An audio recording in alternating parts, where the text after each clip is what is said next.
مادر جان. بله جانی مادر. مرا از مغازه خریدید؟ بله جانم. قیمت خریدید؟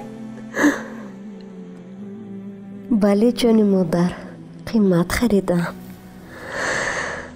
پولتان کمی کرد، پولتان نرسید برای چی؟ که با من پدر نخریده.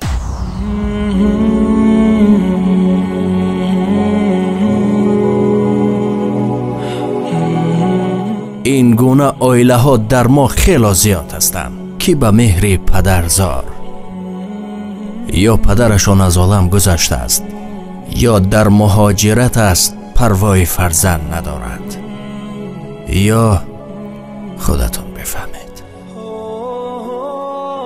خدایا خودت پرستارشان کن، زنهایی که فرزندانشان را تنها